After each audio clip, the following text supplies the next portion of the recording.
Hello, everyone. Welcome to Highly Intelligent. I'm your host, Jared Martin, and today I'm joined by a very special guest.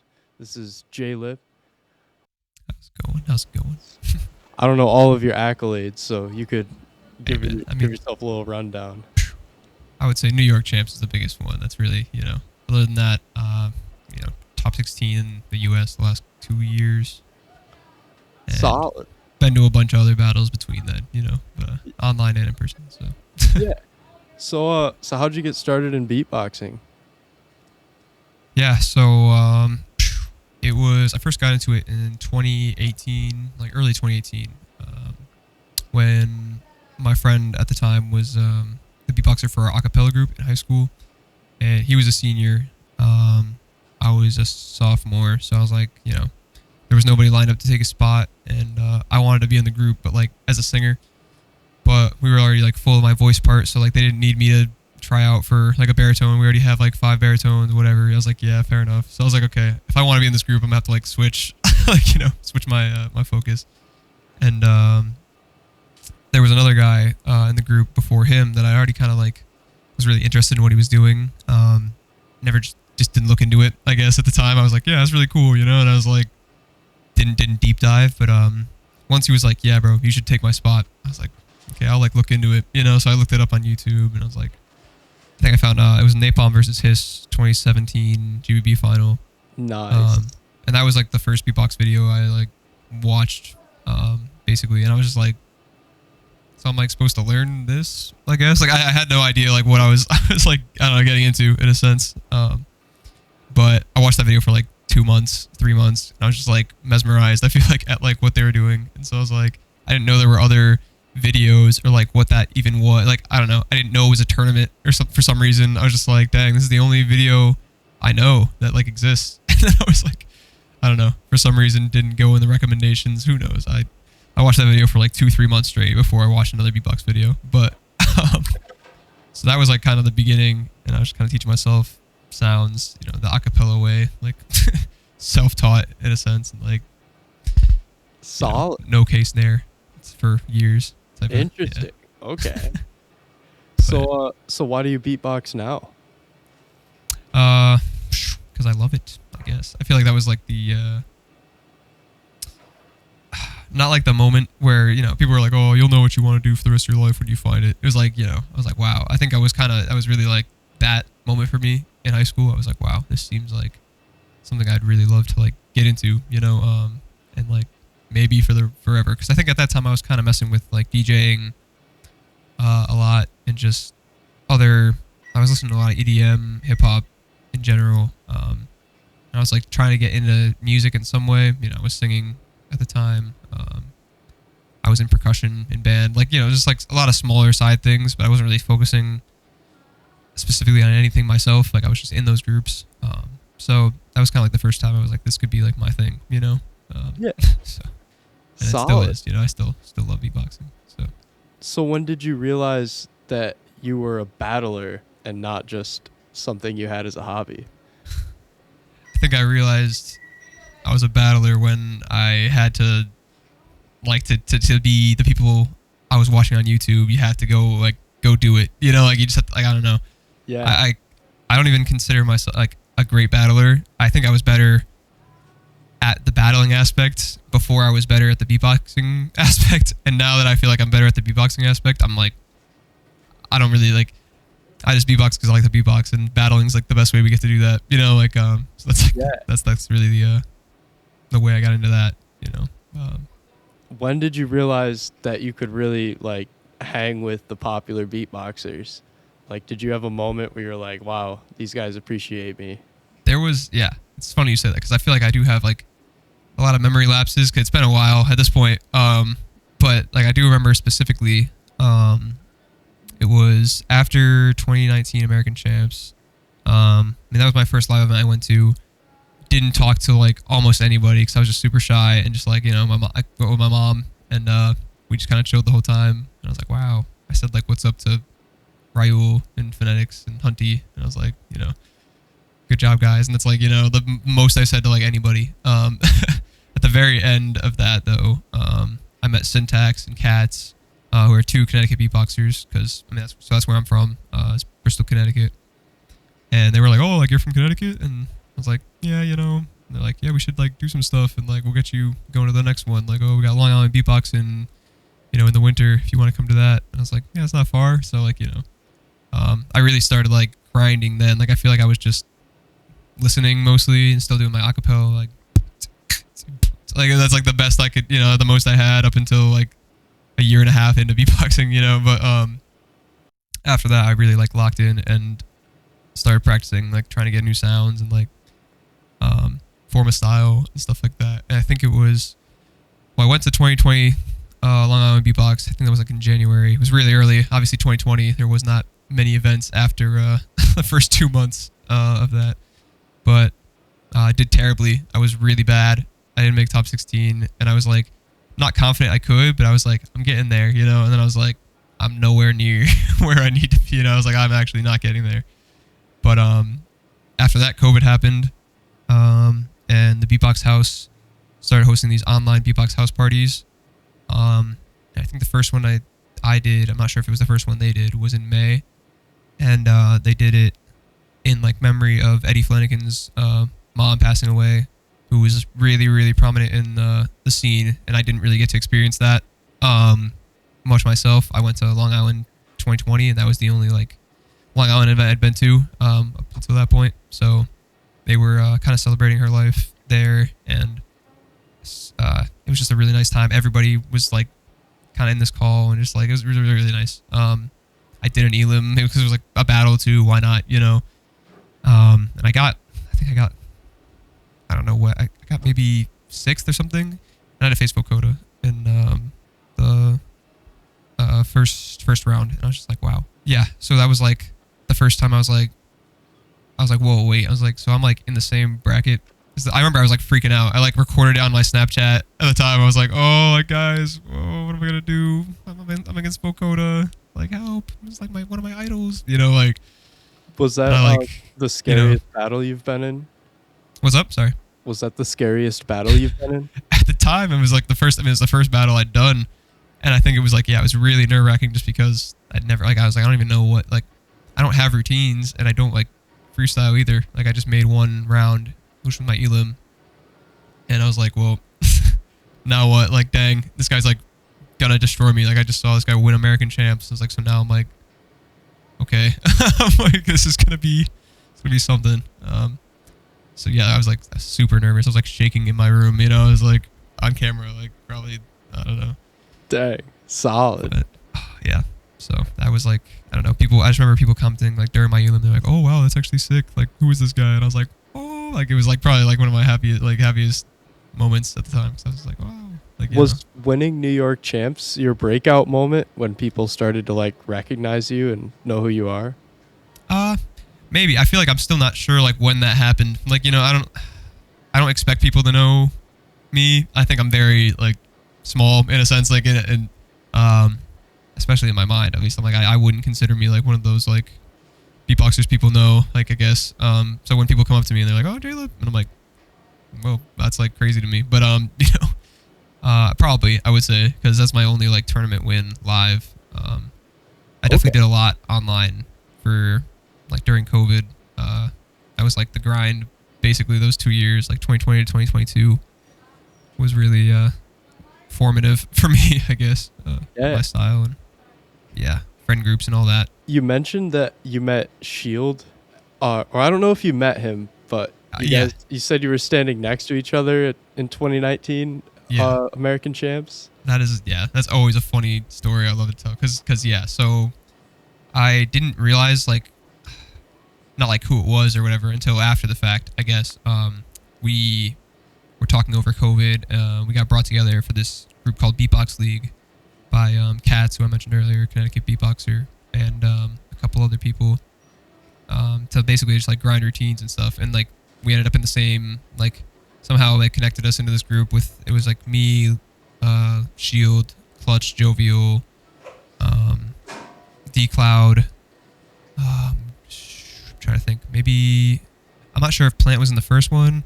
Either way, a lot of like, you know, that bigger US guys now, that like we all kind of started in the same spot.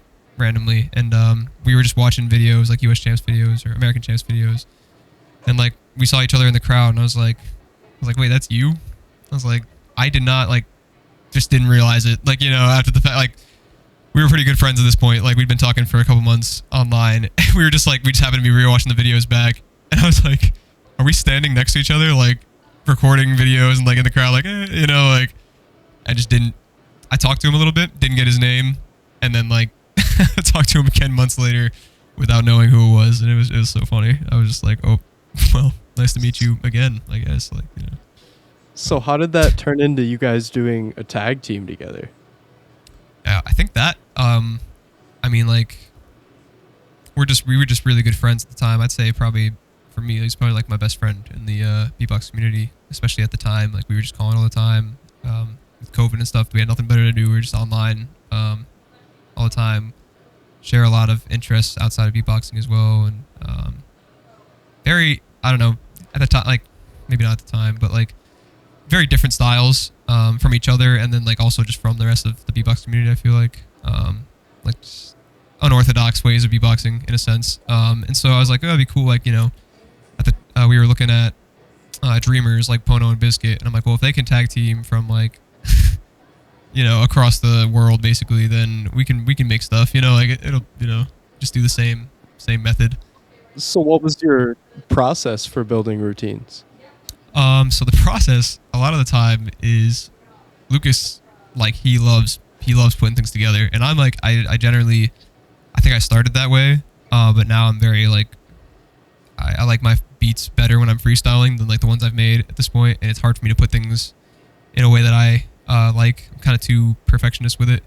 Lucas, he'll just make stuff, and he'll be like, how do you like this idea? And I'm like, I'm like, this is sick, or I'm like, oh, like let's do this instead, or like just change it around. Like he'll usually bring something to me, and I'll like edit it in a sense, or like just like confirm that I'm like, yeah, this is sick, and then we'll kind of like mash all the different parts he's come up with together to make our rounds, and then we have to practice them on our own. Like, you know, like he'll have the parts on his loop station, and I'll like do the same thing on mine, like try my best to mimic his part, and then like do mine, so we have it all in one place, and I can listen to each one, and then mine, and then together, like, you know.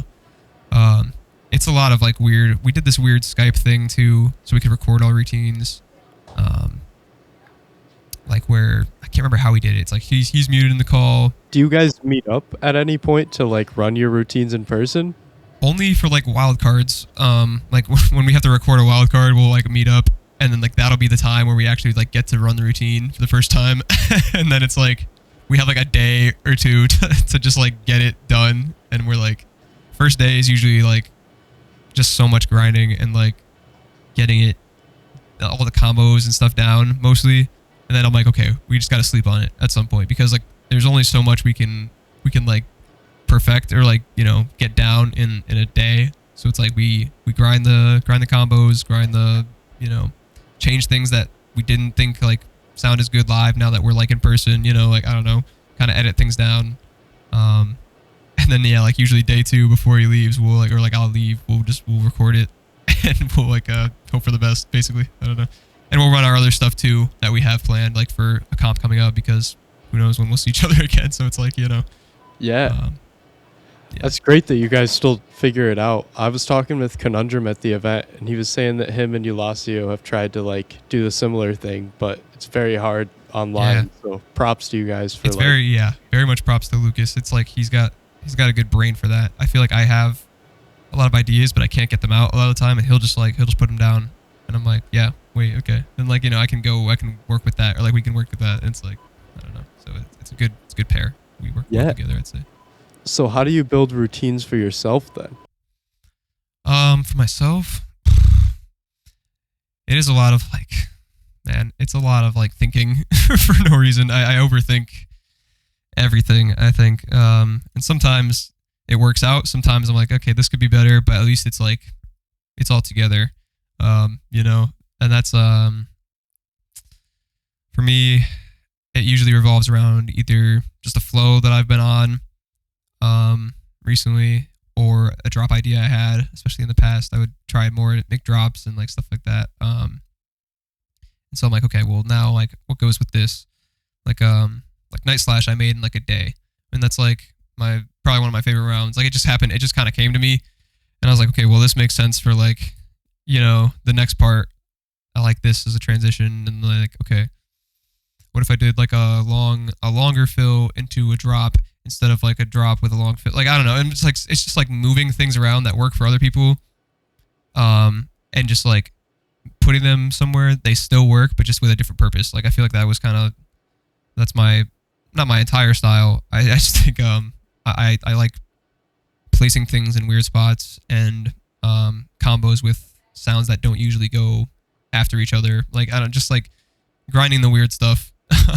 That like I don't know. It makes you unique in a sense, I guess. So Definitely. What's your sound set consist of? Like, what are your favorite sounds? I mean, heavily recently has been like the smile based stuff. It's just a nice thing to go back to for me. Because I don't use a lot of vocal sounds these days. So pitching wise, I don't have a lot of pitches. And so if I'm gonna go back on like a melody idea, it's like at least I can like it's very slight changes. I wouldn't consider myself a melodic beatboxer, but it's like you kind of do have to have some kind of pattern going on a different level to like level up in a sense, I guess. Yeah. So it's like that's kind of my like melodic sound or pitch sound. Same with the teeth roll, and like I can pitch that as well. So like those are like my main sounds I always revolve around. And then like use a lot of K snare recently, which is funny because I didn't know it till like 3 years ago. I was more of a like PF or like spit snare type of guy for forever because I was just like it works for me. But it's good. I mean Pono made me learn it because he's like, yeah, it'll really diversify your style and like you can use it in unique ways. Because I was telling myself, I was like, oh, like, well, everybody knows it. It's like a basic sound, and I feel like it's gonna like make me blend in more to like. And I'm like, and Pono's like, that's not always a bad thing, and like you can use it still in a unique way. And I'm like, you're right. Okay, I should probably learn the case there. I'm like, I don't know, I should just being lazy. So, but now it's very nice. It's a nice like to have different snares to go off of is super important. So Definitely. yeah. The K snare was the first sound that made me feel like a beatboxer. That's I get that honestly because I think I felt very like I mean again like I've always been really unorthodox in a sense like I didn't know K snare. I still can't do TKKs. I was trying to learn those from River this past weekend. Interesting. And like like I feel like all my combos are like weird. Okay. They work but they're like replacements for the basics in a sense. Like it's like I have a form of basics, but it's just my own in a sense, and Yeah. it's kind of the case there definitely. I was like, okay, this is more official. Like this feels right at least. Like I'm doing something like a normal beatboxer for once, and like I don't know. So Yeah. How do you prepare for battles? What do you do to like build around? I mean, we talked about how you make routines, but like right. specifically, what do you do if you got an event coming up? Yeah. So I mean, I've really been. I think the last couple of years I've been slacking on a lot of that stuff. Just kind of been in a creative rut or whatever. But I definitely used to just grind my routines. Like if I had routines, I wanted to be able to be like comfortable doing them just on the spot and like switching to whatever I wanted to do in the moment. So like a lot of times what I choose for battles was very strategic because I felt like I lacked in skill a lot of the time. And so I'm like, well, if I'm going to go against this person and they're very drop heavy, but they do that like all the time.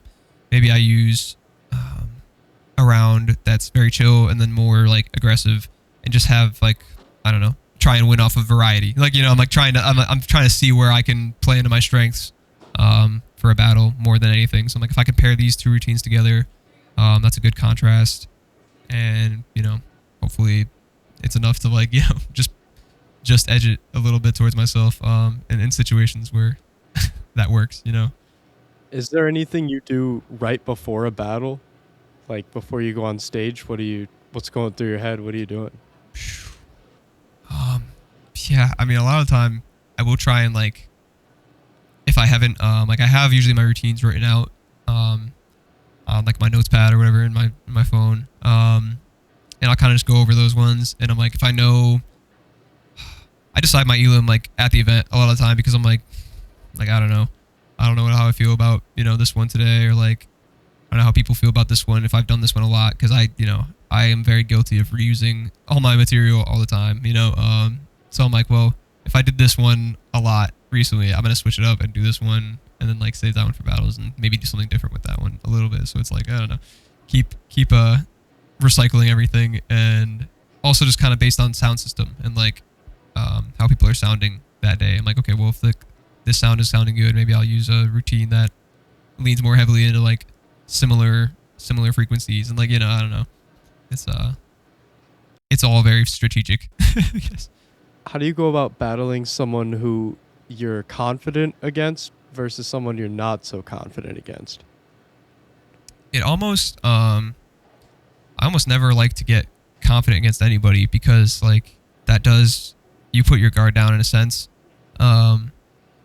And I think you, like, for me at least, I need to be in the zone to like hit everything to the best of my ability. So I almost like facing people that I think are a lot better than me, or like that are still a lot better than me, because I can just like kind of take off of their energy. It's almost like playing up and down to a level in a sense. Like I feel like that happens in sports a lot, where people are like, oh, like if you're playing, like, I mean, so I play tennis as well. So if I'm playing like a bad tennis player, I'm probably gonna play worse tennis too, in a sense. And like, I don't know, I might still win, but like, I didn't feel as good about it. And the same goes for like a good tennis player. If I'm gonna face a really good tennis player, I feel pretty good about how I'm playing. I feel like I'm matching their skill. I'm still I might lose, but like at least I felt good about how I like, and I feel like the same goes for beatboxing for me a lot of the time. Is like, if I think of somebody as like, I should be able to win that, then it's like, don't do that. Basically, that's like the worst thing.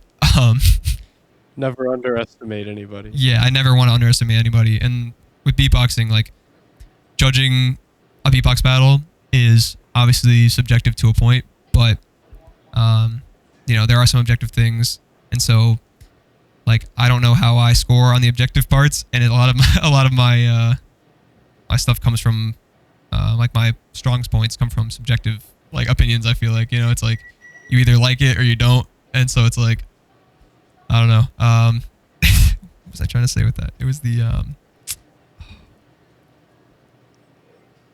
because we were talking about beatboxers that are basically not underestimating anybody, because as a judge, beatboxers are good enough these days where anyone can beat a lot of people. Especially in our scene, we have a very consistently high level, I'd say, among like our beatboxers, and so it's like even somebody that's like, you don't know their name, it's like they're still scary.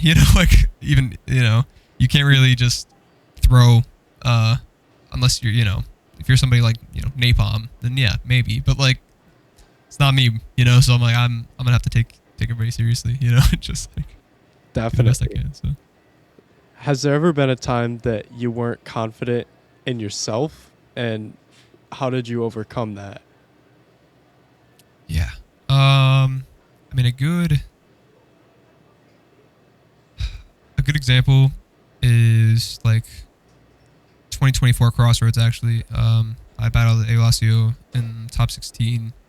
It was his first event in America, he said.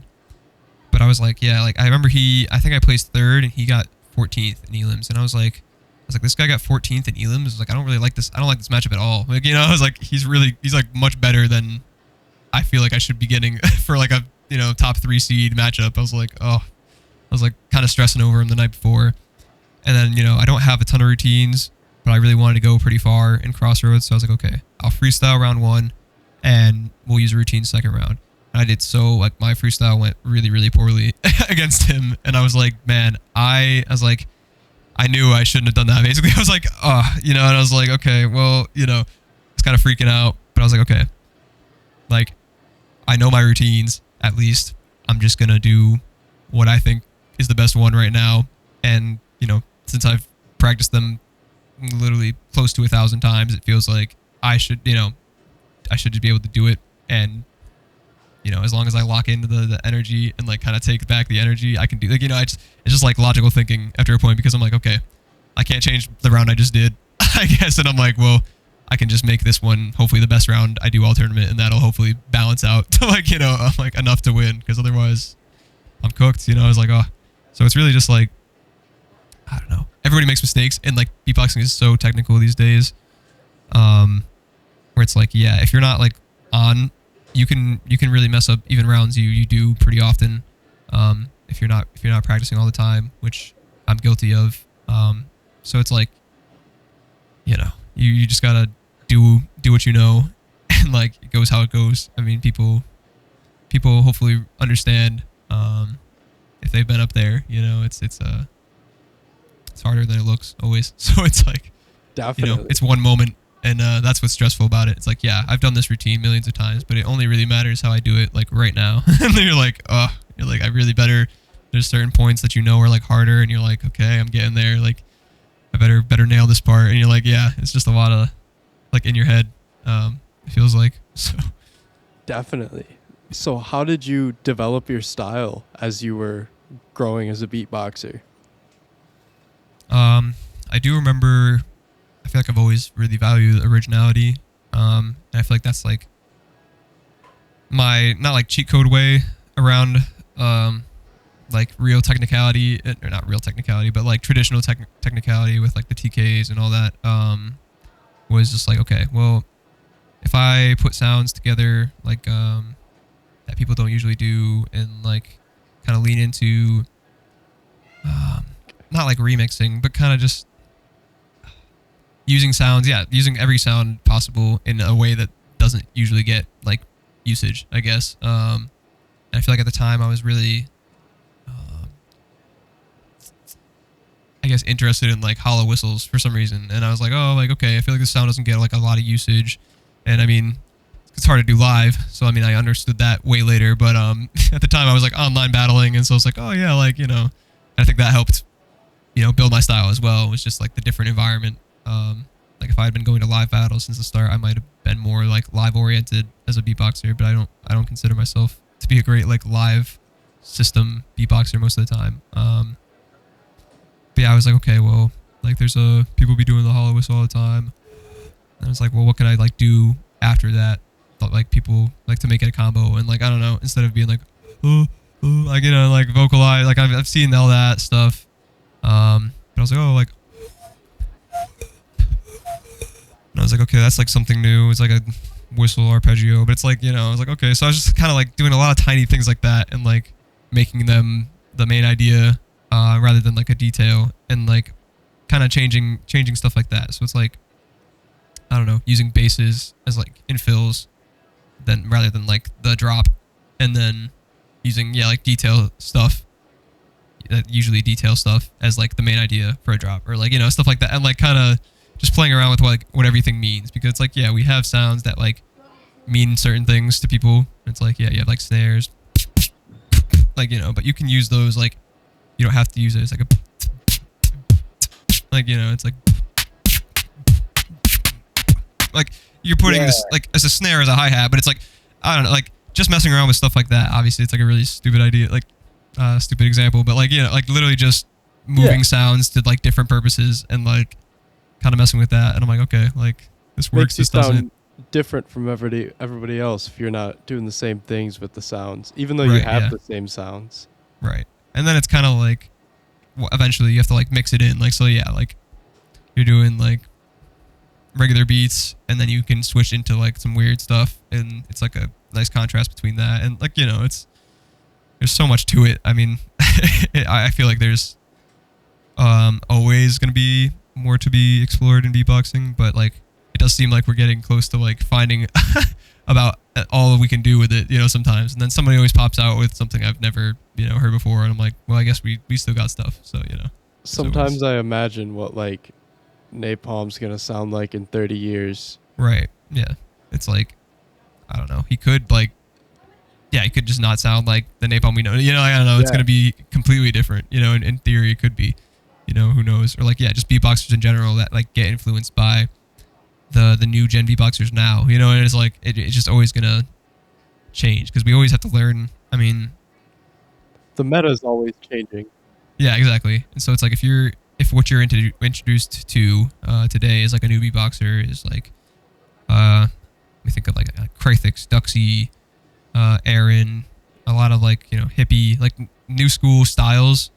Um, like that's gonna influence how you beatbox, and like if you like that stuff more, you're gonna lean into like something inspired by that. Like it doesn't have to be the exact same thing, but it's gonna come from that, and that's gonna be different than somebody who was inspired by like Napalm and Hiss. Like like I feel like that who you not base your style off of, but like were inspired by originally does indirectly affect how you beatbox. And like not to say I've learned like I can't lip roll, so it's not like I copying Napalm didn't really work for me, but like I still was like I really want to learn something like that, so I still found a way with like teeth rolls and stuff, because I was like, well, what if I do like Napalm style beats but with teeth rolls? And it's like that's a different, like that's its own route like in itself. Like there's not really a lot of people doing that, so like you kind of, it's like same purpose of the teeth roll, because at the time that's like again super specific segue, but like at the time I was like, oh, like teeth roll is like a filter sound with like Mr. Wobbles was like the first one I was really seeing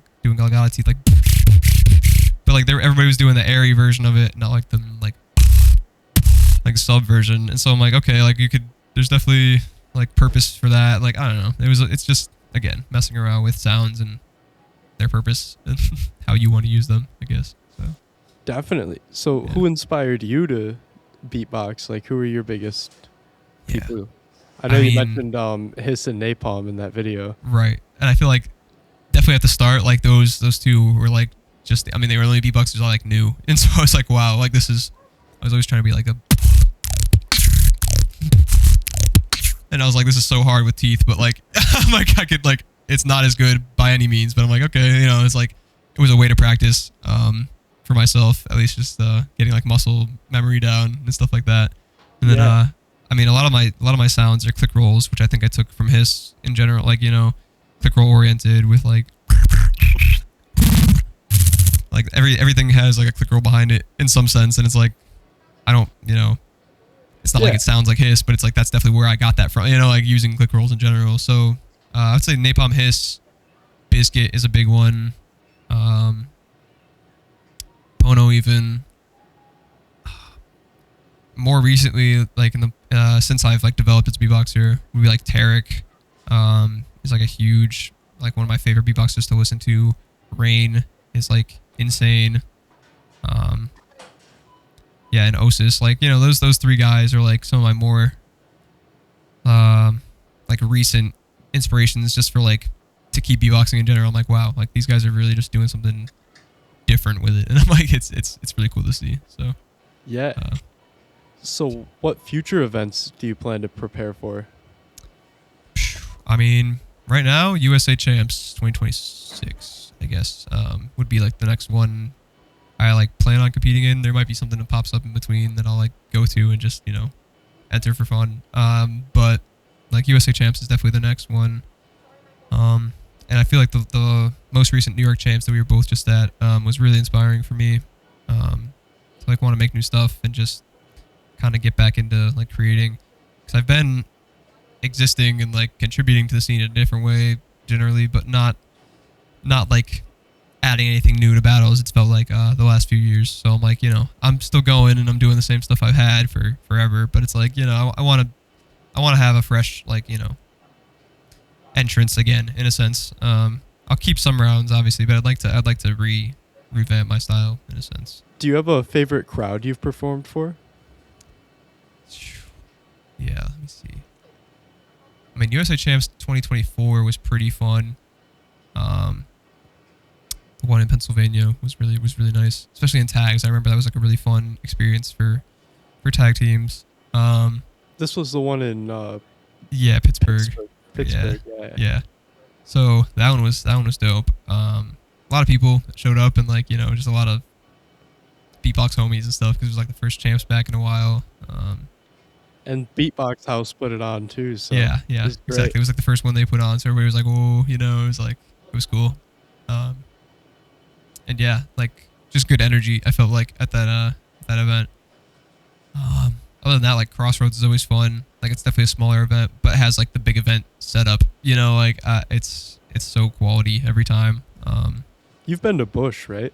Bush, yeah, the first Bush was insane. I remember that Yeah. was probably like one of the. I feel like it's always going to be like one of the best beatbox events I've been to, sound wise. It was a good time. I remember, yeah, just like meeting everybody was like crazy, and all the people that ended up battling were like top. Because who was there? It was that year was the It was like Inertia and Yeah. Den.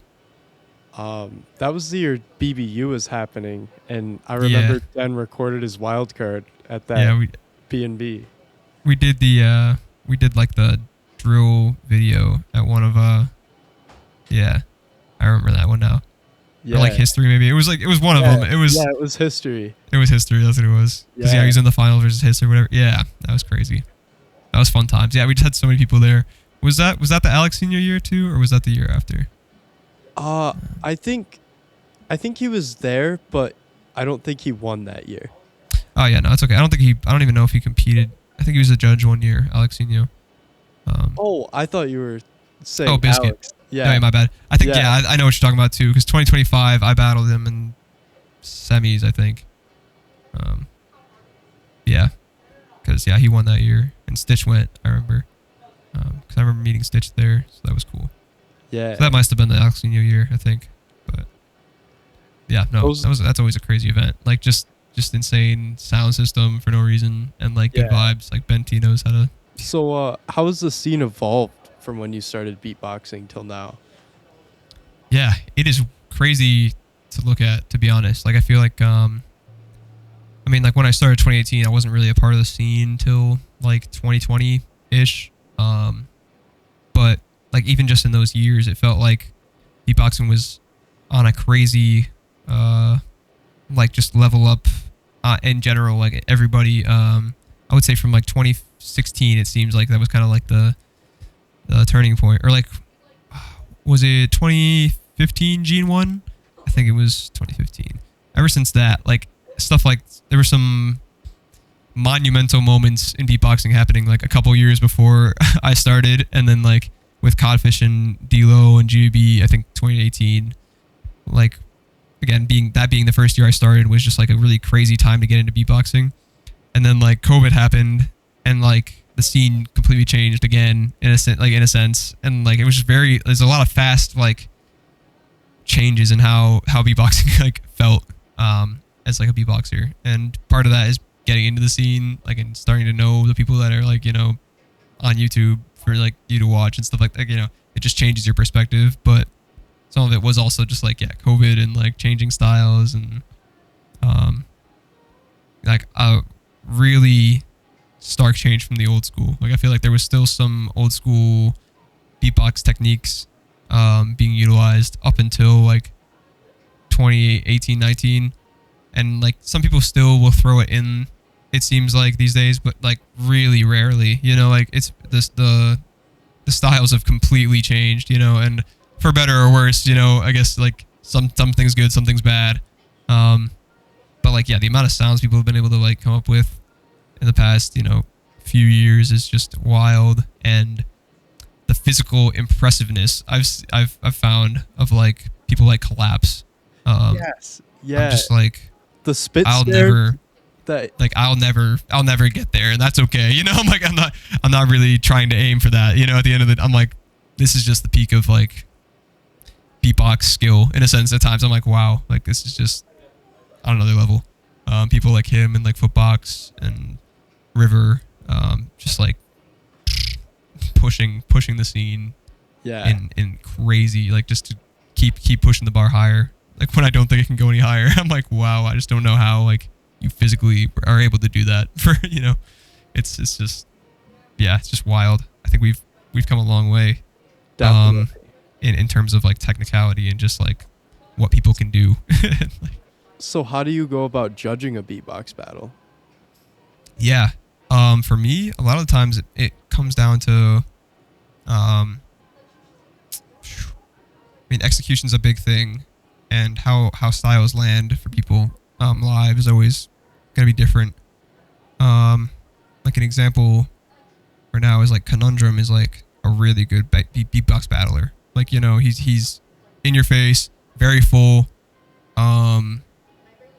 just like great acting on stage. He's very energetic and just like pretty consistent. Like pretty much never messes up.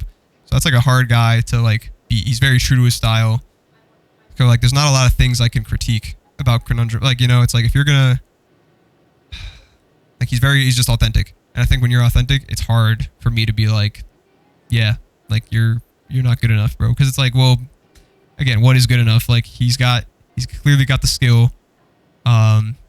Nobody sounds like him, and he's going crazy on the stage. I'm like, well, good on you, basically. Because unless you mess up, I'm gonna have a hard time being like, yeah, you lost that, you know. Yeah. And so for me, judging like comes down to, yeah, like if you made obvious mistakes or, you know, things like that, because beatboxing again has come so far where like I can appreciate something from everybody, you know, pretty much every time. And so it's like there's value in that, I think. And I think if we try to judge people based on certain, you know, some standards are good, but like holding certain standards limits styles at times. And I think that's something I noticed with like Nota this past weekend. As he placed I think 5th in elims. At least on my sheet he was 5th, I believe. And yeah, I've just never heard people like somebody beatbox like him. And like it wasn't coming through the greatest live at times, and that's like the only reason I would say he lost. Was just like it was very hard to hear what he's doing. But I was like, I told him, I was like, your ideas are some of like the coolest things I've heard, and like just very fresh, and that's like so hard to do. And so I really appreciate stuff like that. And then there's, you know, there's people who do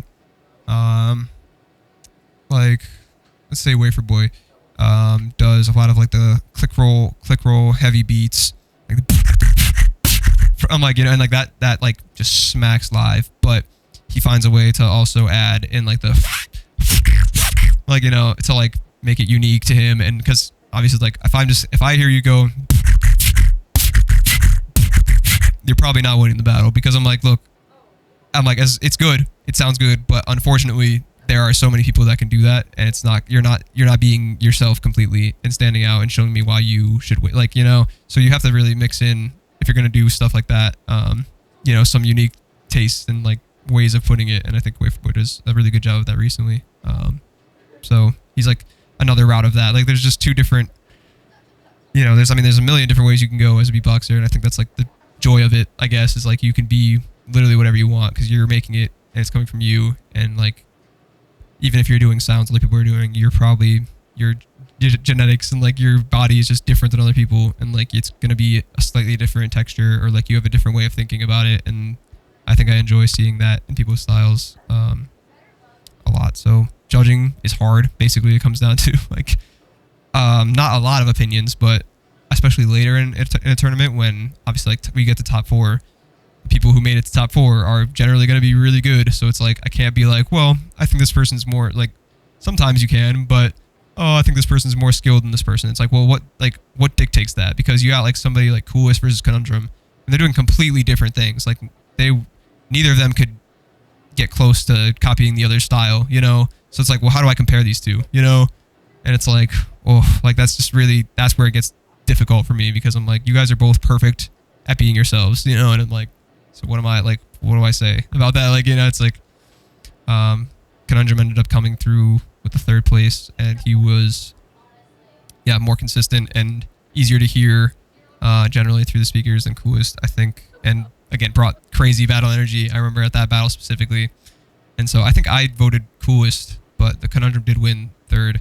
I thought Coolest finally brought variety to his sets, because that was one thing that was concerning me the deeper we went in, was like, you know, he does use a lot of the same combos and sounds in general in pretty much the same way throughout all of his rounds, different genres and stuff like that, but generally very set style, you know. And so I'm like, okay, well, I want to hear just a little tweak on that. And he like broke, I think, both his rounds in that small final. He like stepped a little bit outside, but still mixed his style in. And like I was like, yeah, this is it's fresh, and that's like hard to do in a small final. I'm like, so there you go, I guess. Like, and he still sounded good doing it. I was impressed by that. So it's things like that, I guess, too. Like just strategics, and because otherwise, yeah, you're gonna compare beatboxing skill. That's gonna be really hard to do at the end of the day, because what's hard for you or what's easy for you is different for everybody, you know. And so it's like some people are gonna value certain skills over others, and so it's hard to value skills at all at times. Like, you know, it's like I find that difficult when the skill is very close. So. Definitely. So I guess you kind of answered it a little bit, but I was gonna ask, who do you think's underrated right now? Underrated. Man, there's always some. I think Justin, who was at New York Champs, is another. Like, he's been around for a bit, and like maybe doesn't show it as strongly in like his routines, but he is a crazy, like, just impressive beatboxer. That, like, you know, I think like if he didn't get Eulacio in top 8, like probably could have beat a lot of the other top 8. Yeah, he's just like, you know, one of those guys that he won Beat the Heat in 2023, the same day I won New York Champs. And like, you know, he's been very like low key, you know, like he's just like, he kind of sticks to himself, but like that guy, oh, he's just like obnoxious and very unique, loves to grind. Like when I call with him, he's always like, oh, I'm trying to get this combo down. And like, I think he did one of them against Eulacio, and like the combo alone made me want to vote for him. I was like, this is just kind of like, how are you, like, that's obnoxious that you're hitting that like right now on stage. I'm like, and I've never heard, you know, it's like a combo with sounds that people use a lot, but it's, you know, nobody's done them in that order and at that speed. And like, you know, it's like it's just cool stuff like that really interests me. And I think he's one of those guys that just like could have a lot of success really soon. Like I don't know. Definitely. And I think Eulacio is still underrated, even though, like, you know, I know he won the tournament. A lot of people in this tournament are underrated people in general. Like Conundrum's had some more success than others in that tournament, but I still think he's, like, you know, underrated in a sense. A lot of guys that just like they deserve more than they've like gotten, you know. And then it's like, as far as up and comers go, like Python's really sick. Like just very clean. His lip oscillations are insane. Just like wild control over that, and very unique sounds, powerful, good energy. Think they're gonna settle into their style over like the next couple of years and be like a problem, you know, type of thing. Yeah. And like same with like A-Long, my Connecticut goat. Yeah. And a couple other Connecticut guys like Maxim, and Shao. Like there's, you know, trying to grow those guys up. A couple of them have never been to an event. A-Long's been to 2 now. Like he went to New York Champs last year. He went this year, and like just the improvement from last year to this year was like so awesome to see for me. I was like, because he's got a style that I've, you know, kind of never heard. In a sense, he's more musical, but very technical. Also coming from an a cappella background. He was telling me about the groups that he was in and how he was really the only one that could beatbox. So yeah, and just automatically you're like, all right, that's me then. You know, it's like yeah. No, that guy is really cool. Really nice dude, and just I can see like once he comes through more clearly live, or like figures out his mic technique and how to like tweak his sound so they come through better live, then he's gonna be like an issue as well, because he's got really cool ideas. Yeah. But yeah, it's gonna be another year, I think, or a couple of years, you know, like until he really settles in. Like, but it's like, I don't know. I want to be the mentor, but there's only so much I can like. Roots. Yeah, I want to be the mentor, but it's like there's things that like he's got the things I can't teach, and he already knows what he's like needs to be working on. So I'm like, I'm just sitting back and watching it happen, bro. And I'm like, dang, like this. I'm excited for him. So yeah. What battle loss has taught you the most? I want to say, I mean, I've lost a lot, right? I guess. So every loss, you learn something just because you're like, okay, this is why, you know? sometimes it's just literally a skill diff. Like, you know, I'm like, yep. I mean, what was I supposed to do? You know, at times, you know, like, but other times there's things you can do that would have changed the outcome. And I think I want to say me versus Shield last year, or not last year, it was 2024 champs. Always have to battle this guy some way or another, but it's always close when we battle. I've gone through the motions with him before, and so I think battling him for like the fourth time, I was very out of it on stage. I was just like, all right, we're doing it, you know, but it's like, you really have to be like in the moment to win, you know, like the energy on stage is such a big factor for like a judge decision, and I'm not usually like the best at that. I remember the New York champs that I won 2023, I was very like on in that aspect, and that was new for me. Like I'd never really been like just kind of like walking around the stage and like more confident. I felt probably the most confident I felt, you know, and like the confidence is the biggest thing. Like, to be honest, if you just believe in yourself and like don't doubt what you've made, like that's, you know, the only thing you can do anyway, because like, that's what you have, you know. It's like you already made the stuff, so like don't second guess it now. Like you just got to do what you like, and sell it because you know why you like it. But the crowd, I mean, you've heard it 10 billion times more than the crowd has, and so it's like you have to sell the moments that are very normal to you at this point, and like, you know, and just kind of find ways to get your energy up. I think when you get too like, yeah, it's like, okay, I've done this before, we've been here, like, okay, like, yeah, it's like I'm not like adding anything to the battle, I'm just doing my routines, and like that's like the worst thing I feel like I could do, you know. It was like the worst thing I could do for myself, so I was like, I gotta be more present and like, you know, just really involved in the battle itself, I guess, is like the biggest thing. So yeah. So what do you do outside of beatboxing? Yeah, I mean, a lot of hanging out with friends, hanging out by myself, hanging out with my girlfriend. I like to go on hikes. I just went on a hike today. You know, beautiful day.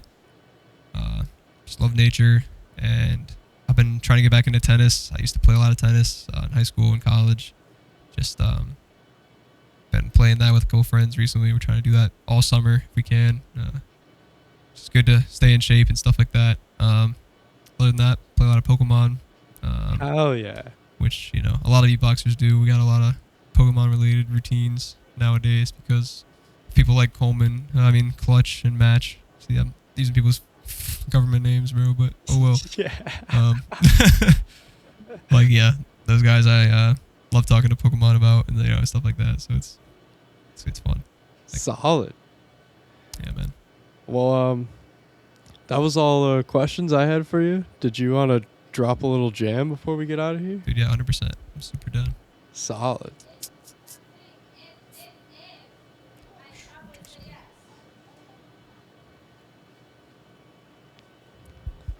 Closest thing I got to water. Yeah.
Hell yeah. just flowing. You know. Solid. Well, thanks for coming on the show. I appreciate it. Yeah, dude, 100%. Thanks for having me. I'm always down to talk. It's fun. So Yeah. I appreciate you. This has been Highly Intelligent with Jaylip. I hope you enjoyed, and I hope you enjoyed. You guys have a great time, and you Yes, have a sir. great time. Thank you again. Yeah. The GOAT.